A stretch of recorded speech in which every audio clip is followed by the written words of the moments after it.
আজ আমার ধারাপাতের বন্ধুদের কাছে আমি আবার এসেছি একটা নতুন বিষয়।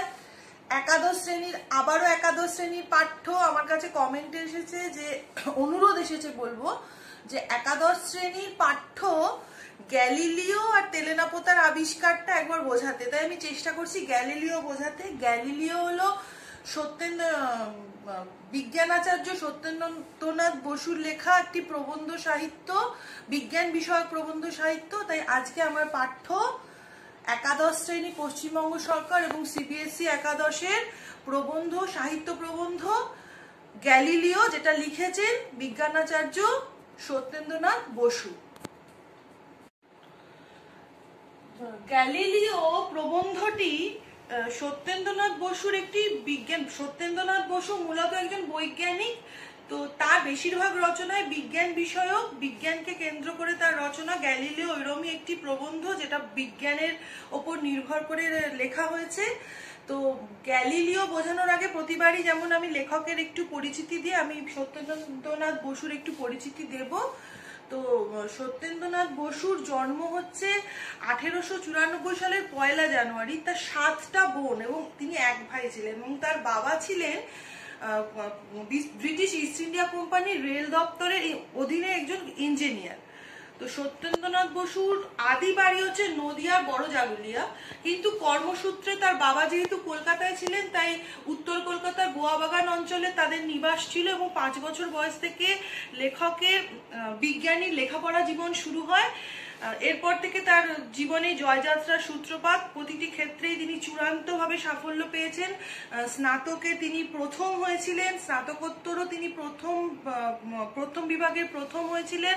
এরপর তিনি কলকাতা বিশ্ববিদ্যালয় পদার্থবিজ্ঞান বিষয়ে অধ্যাপনা শুরু করেন। স্বয়ং রবীন্দ্রনাথ তাকে একটি বিজ্ঞান সাহিত্য বিশ্ব পরিচয় উৎসর্গ করেছিলেন সত্যেন্দ্রনাথ বসুকে। তো সত্যেন্দ্রনাথ বসু বেশ অনেকগুলি প্রবন্ধ লিখেছিলেন, বিজ্ঞান বিষয়ক প্রবন্ধ। তো সেই প্রবন্ধগুলো থেকে এই গ্যালিলিও একটি বিজ্ঞান ভিত্তিক প্রবন্ধ, যেটা বঙ্গীয় সাহিত্য পরিষদের একটি সংকলন ছিল, সত্যেন্দ্রনাথ বসু গল্প সংকলন বা রচনা সংকলন, তার থেকে গ্যালিলিও নামক প্রবন্ধটা নেওয়া হয়েছে, যেটা সত্যেন্দ্রনাথ বসু বিজ্ঞানের কিছু কি বলবো আদিম ভুল ধারণার উপর ভিত্তি করে, মানে যেটা গ্যালিলিও করেছিলেন সেটাকে তিনি গ্যালিলিওকে সম্মান জানানোর জন্য সত্যেন্দ্রনাথ বসু সেটা লিখেছিলেন। গ্যালিলিও প্রবন্ধটা বেশ বড়, তাই আমি রিডিং পড়া যাচ্ছি না। আমি এখান থেকে কিছু উল্লেখযোগ্য লাইন আমি বুঝিয়ে দেবো, এবং তারপর প্রতিবারের মতন কিছু প্রশ্ন বলে দেবো। সময় নষ্ট না করে একদম শুরু করে দিচ্ছি যে 1564 সালে 15ই ফেব্রুয়ারি গ্যালিলিও পিসা শহরে ইতালির পিসা শহরে জন্মগ্রহণ করেন, এবং তার পরিবার ছিল গ্যালিলাই, পরিবারের নাম ছিল গ্যালিলাই। তার পিতা একজন খুব ভালো পুরাণ সাহিত্যে কৃতবিদ্যা ছিলেন। তো তিনি মানে গ্যালিলিও যখন 13 বছর বয়স হয়, তখন ভালাম্বোর্সার বেনেডিক্টেন সম্প্রদায়ের মঠে তাকে পাঠানো হয়েছিল ধর্মশাস্ত্র ন্যায় অধ্যয়নের জন্য। কিন্তু তিনি সেখানে বেশি দিন ছিলেন না, বাবা তাকে থাকতে দেননি। তার কারণ তার বাবার মনে হয়েছিল যে ছেলে হয়তো সন্ন্যাস নিতে পারে। যেহেতু পরিবারে খুব স্বাচ্ছন্দ্য ছিল না, সচ্ছলতা ছিল না, অর্থনৈতিক অভাব ছিল, তাই বাবা ভেবেছিলেন ছেলে যদি লেখাপড়া করে কিছু রোজগার করে তাহলে পরিবারের অভাব কিছুটা দূর হবে, তাই তাকে মঠ থেকে বাড়িতে ফিরিয়ে আনা হয়। এরপর 1881 সালে 17 বছর বয়সে পিসা বিশ্ববিদ্যালয়ে তিনি ডাক্তারি পড়ার জন্য ভর্তি হয়েছিলেন বাড়ির লোকের মতে। তার কারণ বাবা ভেবেছিলেন বা বাড়ির লোকেরা ভেবেছিলেন এতে কিছু অর্থ উপার্জন হবে এবং পরিবারের অভাব কিছুটা দূর হবে। গ্যালিলিও সবসময় কোনো কিছু মেনে নিতে পারতেন না। সবকিছুতেই তিনি যুক্তি তর্কের দ্বারা সেটা সত্য অনুসন্ধানের চেষ্টা করতেন, এবং এই কারণের জন্য শেষ জীবনে তাকে অনেক কষ্ট সহ্য করতে হয়েছিল। এরপর তিনি গণিত শাস্ত্রের দিকে বেশ ঝুঁকেছিলেন। তার এক বন্ধু ছিল যিনি গণিতে খুব পারদর্শী ছিলেন। একবার তার সঙ্গে দেখা করতে গিয়ে তার বাড়িতে বাইরে থেকে তিনি শুনেছিলেন গণিতের কিছু সংখ্যা তত্ত্বের আলোচনা, যেটা শুনে তাকে মুগ্ধ করেছিল, এবং তিনি তখন ডাক্তারি পড়া ছেড়ে দিয়ে গণিত শাস্ত্রের দিকে ঝুঁকেছিলেন, এবং এরপর তিনি গণিত শাস্ত্র নিয়ে চর্চা শুরু করেছিলেন। গণিত আর পদার্থবিদ্যা নিয়ে। কিন্তু এতই মেধাবী ছিলেন গ্যালিলিও, অল্প কিছুদিনের মধ্যেই তিনি তার শিক্ষকের পারদর্শিতাকেও ছাপিয়ে গেছিলেন, অনেক পিছনে ফেলে চলে গিয়েছিলেন। এবং এই উদ্ভাবনী শক্তি এবং পারদর্শিতাই তার প্রতিপক্ষ হয়ে দাঁড়িয়েছিল, তাকে ঈর্ষার কারণ করে দাঁড়িয়েছিল। প্রত্যেকে তাকে ঈর্ষা করতো, তাকে হিংসা করতো, তার মেধা, তার বুদ্ধি, তার ক্ষমতাকে। এরপর তিনি পিসা বিশ্ববিদ্যালয়ে গণিতের শিক্ষকতা করতে শুরু করে, সেটা হচ্ছে 1588-তে।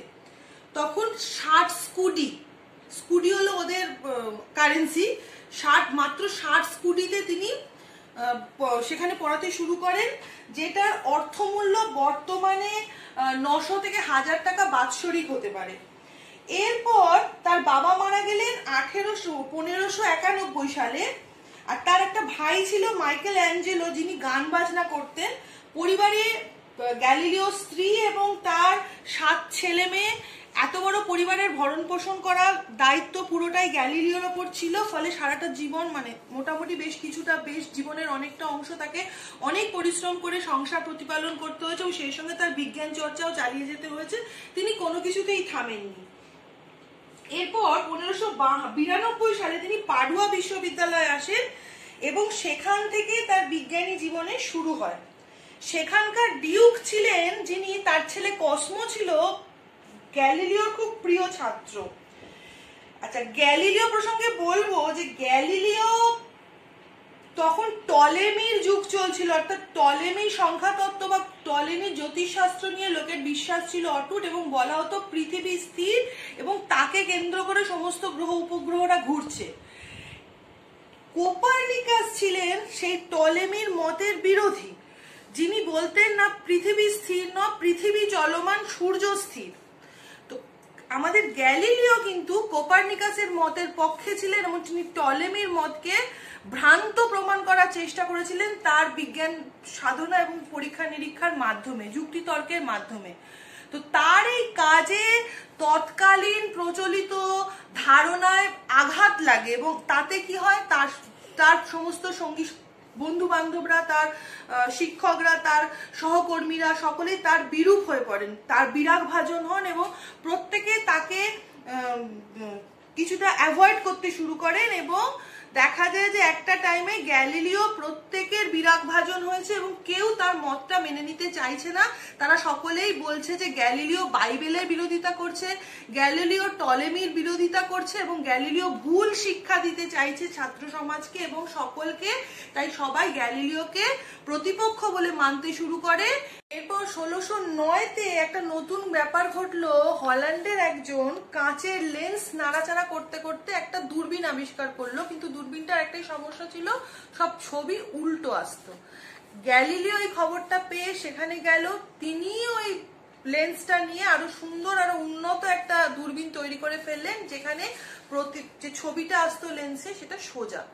তো ভেনিসে এটা ভীষণ সাড়া ফেলে দিল, কারণ ভেনিসটা নৌবহরের ওপর খুব বেশি গুরুত্ব দেওয়া হতো, এবং ব্যবসা বাণিজ্য ইউরোপের সঙ্গে হতো সমস্তটাই নৌকা যোগে।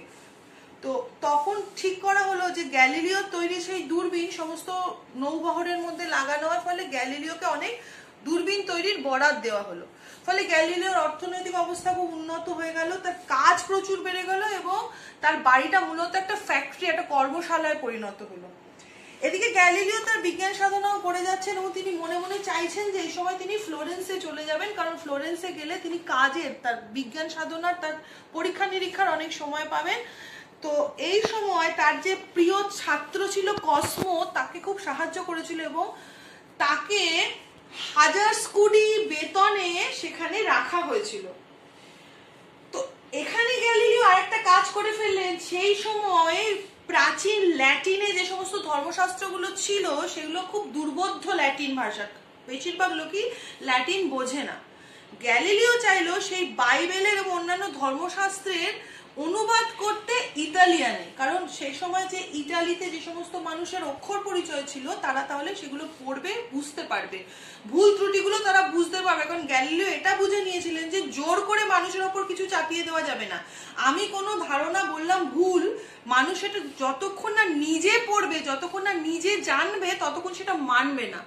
তো গ্যালিলিও যখন ইটালিয়ানে সমস্ত ধর্মগ্রন্থ বিশেষ করে বাইবেল অনুবাদ করলো, তখন ধর্ম সম্প্রদায়ের লোক, ধর্ম যাজকরা খুব রেগে গেল।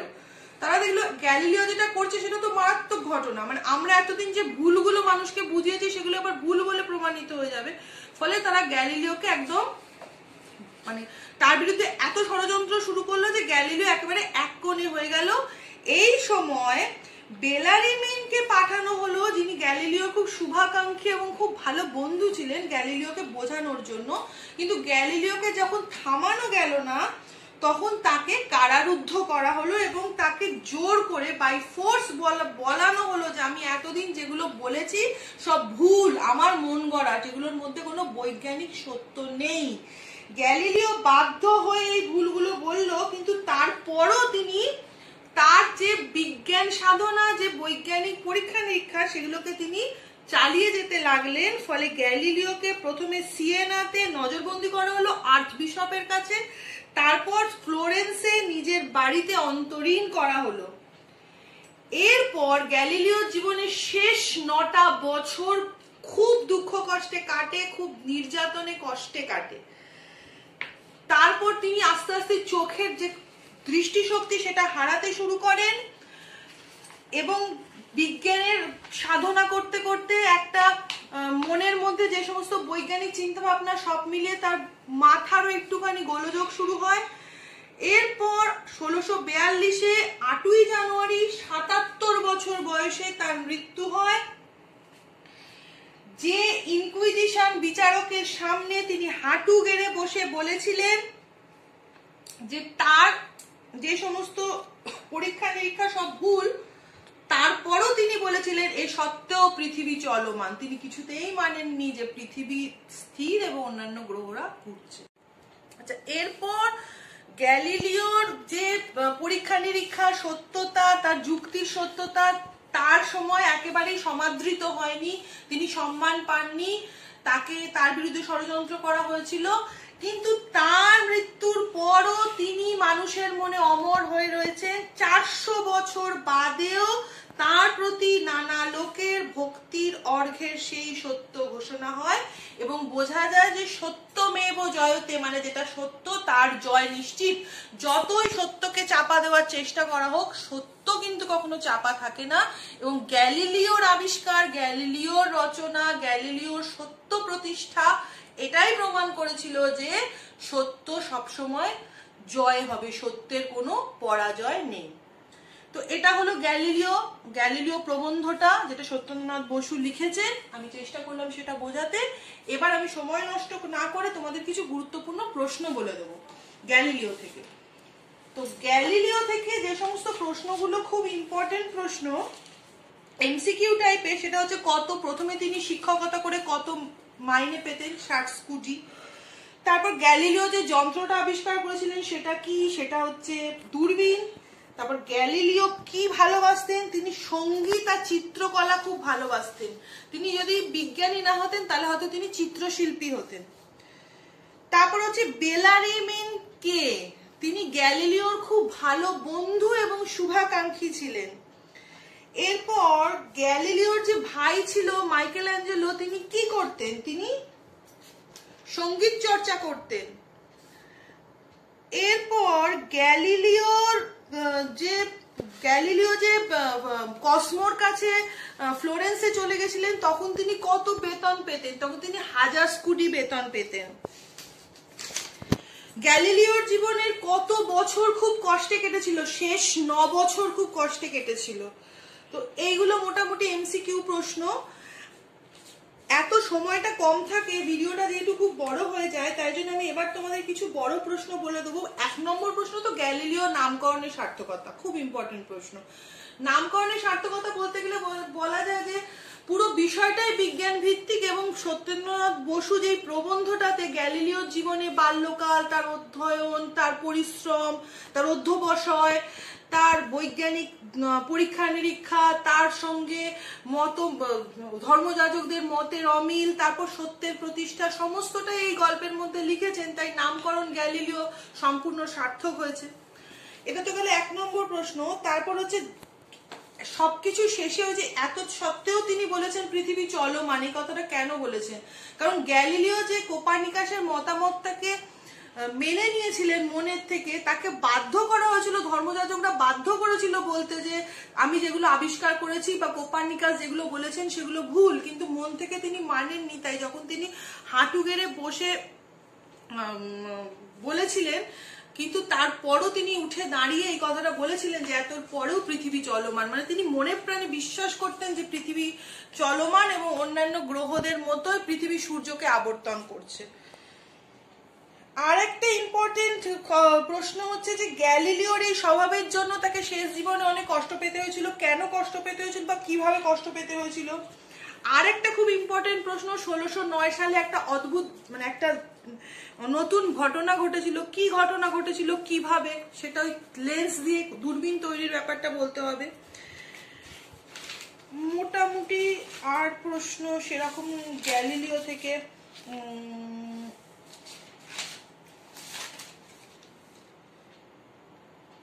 ধর্মযাজকদের সঙ্গে গ্যালিলিওর বিবাদের কারণ কি? কারণ গ্যালিলিও যেগুলো আবিষ্কার করছিল এবং ওই যে ল্যাটিন থেকে ইতালিয়ানে বাইবেলের অনুবাদ করেছিল, এই সমস্ত ব্যাপারগুলো ধর্মযাজকরা ভালোভাবে মেনে নিতে পারছিল না, কারণ তারা জানছিল যে আমরা ভুল শেখাচ্ছি, গ্যালিলিও ঠিকটা বলতে চাইছে, এবং মানুষ যদি জেনে যায় যে আমরা ভুল শিখিয়েছি, আমরা ভুল, তাহলে তারা বিদ্রোহ করবে, আমাদের কথা আর মানবে না।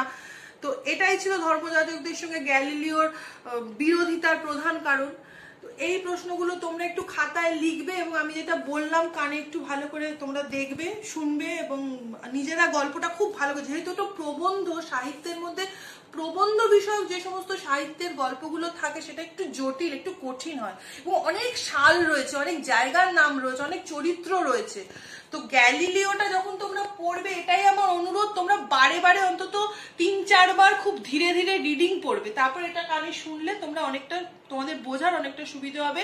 আমি যতটা সম্ভব ছোট করে বোঝালাম এবং কিছু গুরুত্বপূর্ণ প্রশ্ন তোমাদের সঙ্গে আলোচনা করলাম। আর বিলম্বিত করব না, এখানে শেষ করব। এর পরের দিন আমি আরেকটা গল্প নিয়ে, আরেকটা কবিতা বা গল্প নিয়ে তোমাদের কাছে খুব তাড়াতাড়ি আসবো, এবং আমার অনুরোধ তোমরা অবশ্যই আমার ভিডিওটা দেখো, ভালো লাগলে অবশ্যই শেয়ার করো, কমেন্ট কিন্তু অবশ্যই করো, কারণ কমেন্ট করলে আমি এই যে আমি জানলাম যে কেউ আমার কাছে গ্যালিলিও এবং তেলেনাপোতা পড়তে চাইছে, আমি চেষ্টা করেছি গ্যালিলিওটা বোঝাতে। আমি এরপর সময় পেলে কিছু প্রশ্ন নিয়ে, শুধু এইসব প্রবন্ধ বা কবিতা বা গল্পেতে কিছু প্রশ্ন নিয়ে আলোচনা করব। তো আজকে এই পর্যন্ত, তোমরা ভিডিও দেখো, শেয়ার করো, সাবস্ক্রাইব করো, কমেন্ট করো, লাইক করো। আর বাড়াবো না, আজকে শেষ করলাম, খুব তাড়াতাড়ি আবার আসবো।